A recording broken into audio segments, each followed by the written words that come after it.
UFC Fight Night, Martin Vettori versus Jared Cannonier, and I'm not even excited.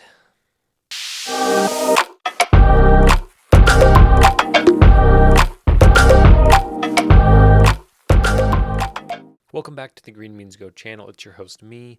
Thank you for being here. Like me, subscribe me, comment me, share me, do all those things to me. It helps me a ton. Let's talk about last week. It was pretty much an even wash of a week. We ended up down 0.12 units. We crushed our half unit plays, going 5 and 2, I believe, 3 and 2, 5 and 2. Which is fantastic. Hit a 300, minus 135, plus 100, and plus 110. So that was, couldn't have asked for anything better there. But again, our best bet, our 1 unit plays, ended up about 50%. We lost some juice. So not tons of movement here. As an update, if we look at our totals from the rest of all of the year, we are 3 and 13 on quarter unit plays, down 0.2 units. We are 8 and 9 on half unit plays, up 0.06 units, and we're down almost 5 units on best bets. So ultimately, I understand that is not where we want to be, but for picking 1, 2, 3, 4, 5, 6, 7 cards, deploying 16 times divided by 4, so that's 4 units there. Take half of this, that's 8, that's 12. 12 and 15 is 27, 40, almost 50 units to be down, just under 5 for doing this completely on my own, right? I'll take it. Okay, it could be worse. So we'll try to get some back this week, and ultimately, I don't know if we will, because this week sucks. This card is not something that I am eager to sit down and watch, and you will see why as I go through this. So there are 14 fights, pretty massive card, and there's a lot that I'm skipping, period. Point blank, I am just going to skip a lot. So if we look at this first fight, I'm skipping it. My lean is Pauga here, and he's the underdog, plus 200 and some. Again, not enough fights for me to really get a read, fighting guys who don't have history in the UFC. So I am doing what I think is wise, and I'm going to skip it because I do not see any value in it. All right, so be prepared. That's going to be a trend. So my next fight, Lawrence versus Argueda, and same thing. I am skipping it. No value seen. Again, these guys do not have a ton of fights. None of them have, neither of them have been finished, and we don't need to talk about it. Next fight, guess what? I'm skipping again. Now, Gabriela Fernandez is the underdog here and is my lean once again. I don't know if Bleda is really worth the number that she's got. If we look at that number, it's minus 215. I think there may be some value in this plus 207 here for Fernandez, but not enough for me to get down on anything for it. Guess what? Fourth fight, I'm skipping. Zumulagov has lost like 4 in a row. He would be my lean, but I'm not going to take a risk on a guy who has dropped, if we look, who has dropped that many. He was slated to fight a few weeks ago. Fight got moved. I mean, I can't promote I can't promote this guy, even if it's against Felipe Burns, who has fought guys you've never heard of. So skipping, right? All right, now let's get into an actual pick. We got Bondar versus Hernandez, and I just think Bondar has too much to offer Hernandez, who does not have a ton to offer. One way to victory, and that is grinding out points or grinding out a submission. And I do think that Bondar's ability to both stand up and grapple will be too much, and you can get a nice price for him. Almost even fight here, slight favorite. So a full unit on Bondar money line, I think, is a good bet for that. That's our first play of the card, and it's 5 fights in. Guess what? 6th fight, I'm skipping. I see no value here. 2 guys, who have opposite styles, and I don't even have a word to say about it. We are skipping it. All right, this one, I think is interesting enough that there's some value here. So looking at Jimmy Flick, if we go to his fight page, Jimmy Flick is we'll start here. Jimmy Flick is the underdog, and it's by a sizable margin, plus 225. If we go to his fight page, yeah, he's lost 6 times, but let's look at those losses. So he loses to Charles Johnson by a knockout in round 1. He wins in round 1 by a submission, wins by a submission, wins by a submission, wins by a submission, loses in round 2 with a knockout, wins by submission, wins by submission, loses by knockout, wins by... So what's Jimmy Flick going to do? Well, he's going to grapple, and he's going to go for a submission. He's been knocked out 5 times, and he's submitted 6. All right, let's look at Costa, who he is fighting. And this right here, because looking at just Flick, you either say, wow, he's going to submit, he's going to get knocked out. That's it. But then I look at Costa. He loses in round 3 to Amir Albazi, who just won a few weeks ago in a main event in round 3. Okay, loses by knockout. Wins by knockout, all right? Wins by decision, wins in round 3 by knockout, wins in round 1 by knockout, decision, submission. So it got me thinking, where's the value here? Because I don't think the value is on Costa to knock out Jimmy Flick. Do I think Jimmy Flick is better than some of these guys he's knocked out?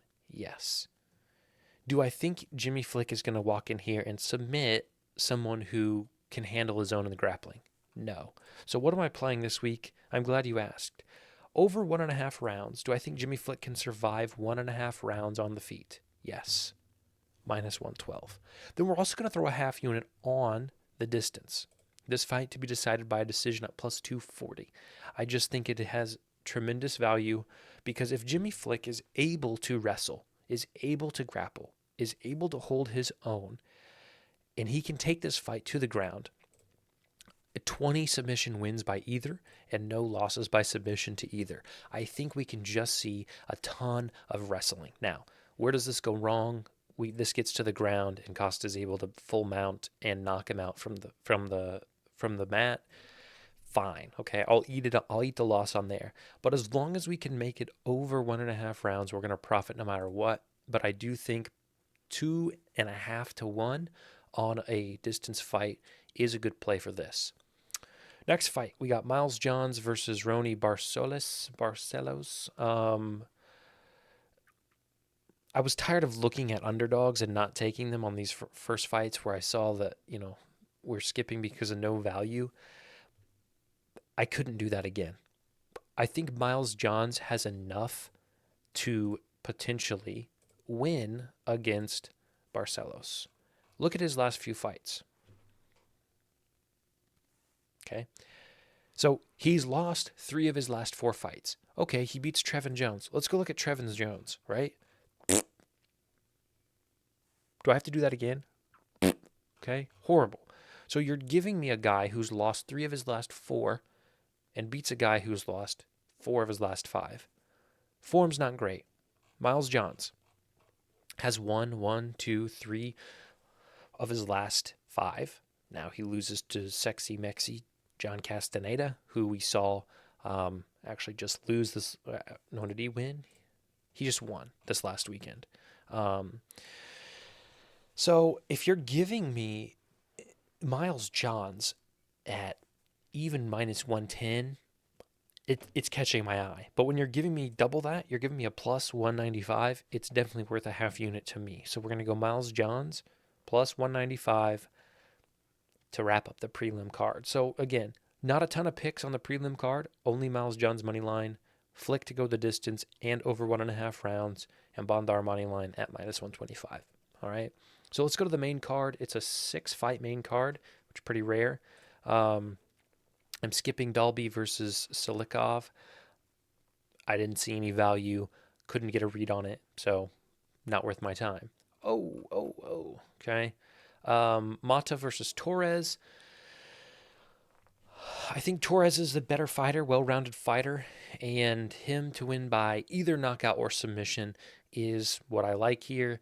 Obviously, Mata has been finished both ways, and Torres can do it all.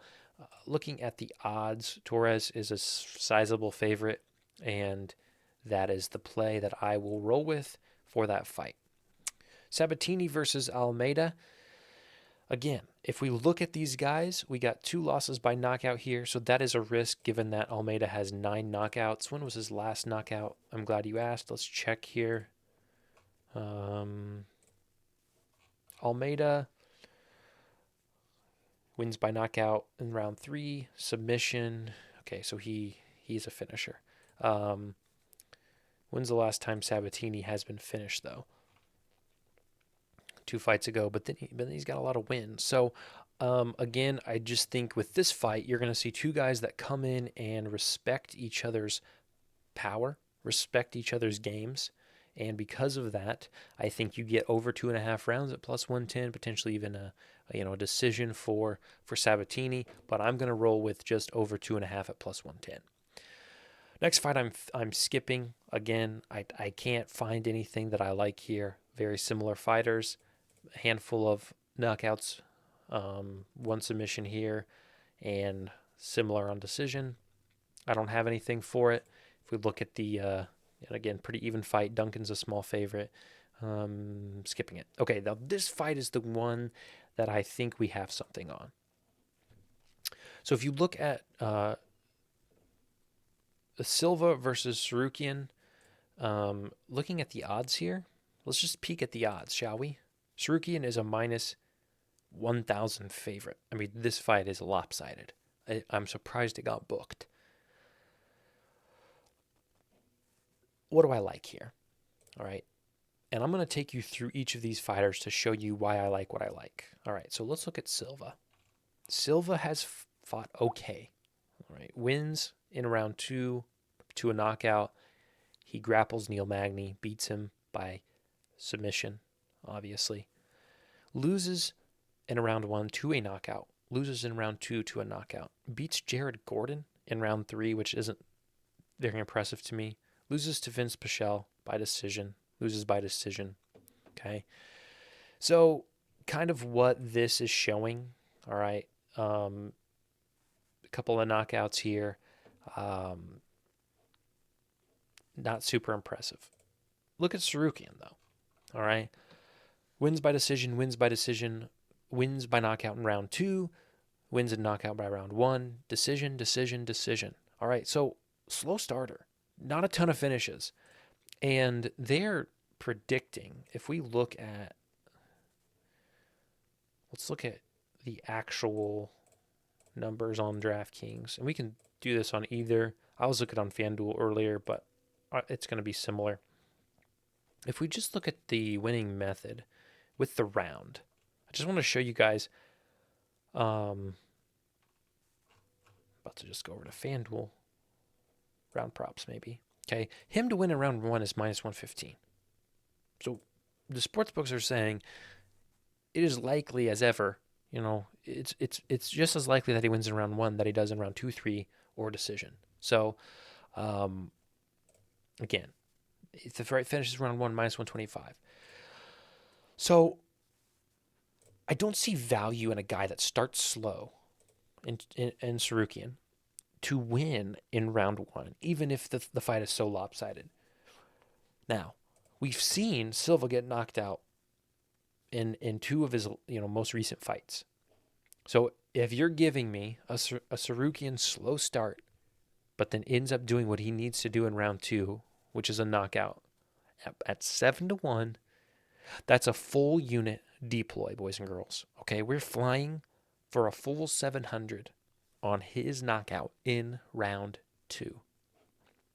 That is my best bet, potentially, of the card. That's what I love the most here.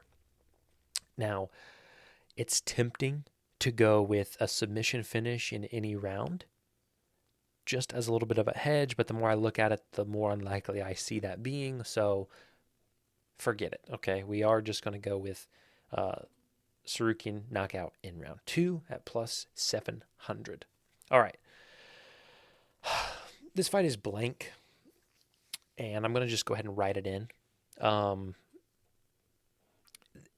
Another For as bad as this card is, this fight is, I think, going to be pretty solid. You got Vettori, who's beaten Dolice, who I think was on one of the hottest runs of a guy who doesn't get much attention. Loses to Whitaker, beats Paulo Costa, loses to Adesanya, of course. Holland, he beats Kevin Holland, beats Jack Hermanson. This division is stacked. I think it's one of the best divisions in the UFC. Looking at Cannonier, beats Sean Strickland, loses to Adesanya, beats Derek Brunson, beats Kevin Gastelum, loses to Rob Whitaker. Very, very, very similar. Very, very, very similar records. Similar fights. And it's blank because it's so similar that I can't figure it out. I'm not... I didn't fill it out because I thought, I'm going to get into the video and it's going to come to me. I'm going to feel it. I'm not feeling it. What's my lean? My lean's Vettori. But Cannonier is so dangerous that I think he could win. So let's look. What is Vettori by decision versus Cannonier by knockout? Those would be my plays. Gosh, it's slated to start at 12:45. That's awful. So Vettori by decision is plus 110, and Cannonier by knockout is 275. Is there a winning method double chance? Yes. Look at this. Vettori to win by decision or Cannonier by knockout is minus 280. That is not worth jack. That is not worth it to me at all. So I'm going to skip it. I know it's not what you guys want, but I'm going to skip it, and I'm going to say my lean is Vettori by decision, but I'm going to try to be safer here than sorry. Okay? So this is the card. I'll zoom out. I'll let you guys get the information you need. Again, not my favorite card, not my best work, but we'll see if we can come through. I mean, if we can hit half of these and he can win a round 2 knockout, we are plus on the year. We are positive on the year. So, fingers crossed. Let's get it done. All right. So thanks as always. Hopefully, next week is a little bit stronger. And regardless, let's try to cash some of these. We'll talk to you later.